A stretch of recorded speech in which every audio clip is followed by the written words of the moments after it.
Hello hi అండి. అందరికీ నమస్తే. Welcome back to Shannu vlogs and tips. అందరూ బాగున్నారా అండి?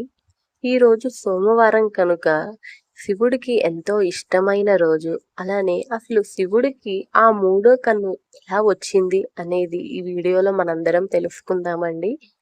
ప్లీజ్ ఎవరు స్కిప్ చేయకుండా ఎండ్ వరకు చూడండి. శివుడికి మూడో కన్ను అసలు ఎలా వచ్చింది? దీని వెనుక అసలు పెద్ద కథ అయితే ఉంది. ఆ కథ ఏంటో ఈరోజు తెలుసుకుందామండి. శివుడు, శంకరుడు, పరమేశ్వరుడు, రుద్రుడు, భోలేనాథ్, ముక్కంటి ఇలా ఎన్ని పేర్లు ఆ జంగమయ్యకు ఉన్నాయి. చేతిలో శూలం, మెడలో సర్పం, పులి చర్మం కట్టుకుని ఒళ్ళంతా బూడిద పూసుకొని ఎప్పుడూ ధ్యానంలో మునిగిపోయే ఆది యోగి అణువణువునకు ఓ చరిత్ర ఉందని చెబుతున్నాయి ఈ పురాణాలు. అయితే శివుడికి మూడో కన్ను ఎలా వచ్చింది అనే ధర్మ సందేహానికి మాత్రం పురాణాల్లో రకరకాల కథలైతే ఉన్నాయి. తెరిస్తే చాలు భస్మమయ్యే ఆ మూడో కన్ను గురించి పురాణాలు ఏం చెబుతున్నాయో ఒకసారి మనందరం చూద్దాం. ఎండి కొండలు ఏలేటోడ, అడ్డబొట్టు శంకరుడా అంటూ శివభక్తులు తన్మయత్వంతో ఊగిపోతుంటారు. అయితే పులి చర్మం కట్టుకొని బూడిద పూసుకొని హిమాలయాల్లో ధ్యానం చేసుకునే ఆదియోగి మహిమలు అన్నీ ఇన్ని కావు. శివుడి ఆజ్ఞ లేనిదే చీమైనా చిటుకు మనదు. పాపి అని పిలవంగానే ప్రత్యక్షమై వరాలు కురిపించే శివుడికి భోలాశంకరుడు అనే పేరు కూడా ఉంది. ఇంత శాంతపరుడు, కరుణా హృదయుడు, ఎల్లప్పుడూ ధ్యాన ముద్రలో ఉండే ముక్కంటి మూడో కన్ను తెరిస్తే ప్రళయమే. అయితే నీలకంఠుడికి మూడో కన్ను ఎలా వచ్చింది అనే సందేహం చాలా మందికి అయితే ఉంటుంది. అందులో పురాణాల్లో చాలా కథలు కూడా వాడుకల్లో ఉన్నాయి. ఒక్కోనొక రోజు శివుడు ధ్యానంలో నిమగ్నమై ఉన్న సమయంలో ఆ స్థలానికి ఆయన భార్య పార్వతీదేవి ఇచ్చేస్తుంది. ఆయన ధ్యానంలో ఉండడాన్ని గమనించిన పార్వతి భర్తను సరదాగా ఆట పట్టిద్దామని మనస్సులో అనుకుంటుంది.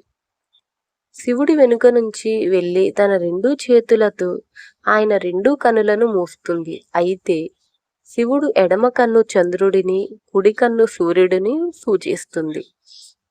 అయితే పార్వతీదేవి ఆ 2 కన్నులను మూసేయటంతో ముల్లోకాలు మొత్తం చీకటిని అలుముకొని అల్లకల్లోలంగా మారుతాయి. దేవతల నుంచి పామరుల వరకు అందరూ ఆందోళన చెందుతుంటారు. ఈ క్రమంలోనే నీలకంఠుడు తనలోని శక్తినంతా పోగేసి తన నుదిటి నుంచి ఒక అగ్నిని ఉద్భవింపజేస్తాడు. ఆ అగ్నితో ముల్లోకాలకు వెలుగును ప్రసారించేస్తాడు. ఈ క్రమంలోనే శంకరుడి మూడో కన్ను వచ్చిందని పురాణాల్లో ఉన్న కథ. అయితే ఈ అగ్నివేడికి పార్వతీదేవి చేతులకు చెమటలు పట్టగా ఆ చెమట చుక్కల నుండి అంధకుడు ప్రాణం పోసుకున్నట్లు పురాణాలైతే మనకి చెబుతున్నాయి.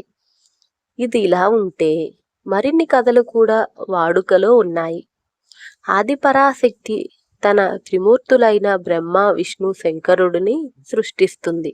అయితే ఈ ముగ్గురిలో ఎవరో ఒకరు తనను వివాహం చేసుకోవాల్సినదిగా ఆదిపరాశక్తి ఆజ్ఞాపిస్తుంది. మొదట ముగ్గురు కూడా అందరూ నిరాకరిస్తారు. దీంతో తీవ్ర ఆగ్రహానికి గురైన ఆదిపరాశక్తి తన మూడో కన్ను తెరిచి ముగ్గురిని భస్మం చేస్తానంటూ శపించగా పరమేశ్వరుడు ఈ సమస్యకు పరిష్కారం చూపిస్తాడు. తనకు ఆ మూడో కన్ను ఇస్తే తాను వివాహం చేసుకుంటానని మాట ఇస్తాడు శివుడు. అన్నట్టుగానే ఆది పరాశక్తి శివుడికి మూడో కన్ను ప్రసాదిస్తుంది. ఆ మూడో కన్ను పొందిన వెంటనే శివుడు దాన్ని తెరిచి ఆది పరాశక్తిని భస్మం చేస్తాడు. ఇక అప్పటి నుండి అలా భస్మమైన బూడిదను ఒక భాగాన్ని పార్వతిగా, మరో భాగాన్ని లక్ష్మిగా, ఇంకో భాగాన్ని సరస్వతిగా సృష్టించారని మనకి పురాణాలు అయితే చెబుతున్నాయి. ఇలా ముక్కంటి గురించి పురాణాలు ఎన్నో రహస్యాలైతే దాగున్నాయండి. ఈ వీడియో కనుక మీకు నచ్చినట్లయితే, మీరు ఆ శివయ్య భక్తులైతే కామెంట్ సెక్షన్లో ఓం నమ శివాయ అని కామెంట్ చేయండి. ఈ వీడియో కనుక మీకు నచ్చినట్లయితే ఒక లైక్ చేయండి. లైక్ చేసినంత మాత్రాన మీరు మన ఛానల్ని సపోర్ట్ చేసిన వాళ్ళు అవుతారు. మన ఛానల్ని ఎవరైనా ఫస్ట్ టైం చూస్తున్నట్లయితే ప్లీజ్ లైక్ చేయండి, షేర్ చేయండి. పక్కనే ఉన్న బెల్ ఐకాన్ని క్లిక్ చేసుకోవటం వలన నా వీడియోస్ అనేది మీ దాకా వస్తాయి. సో నా వీడియోస్ అనేది డైలీ మీరు ఫాలో అవ్వచ్చు. Thank you for watching. నమస్తే.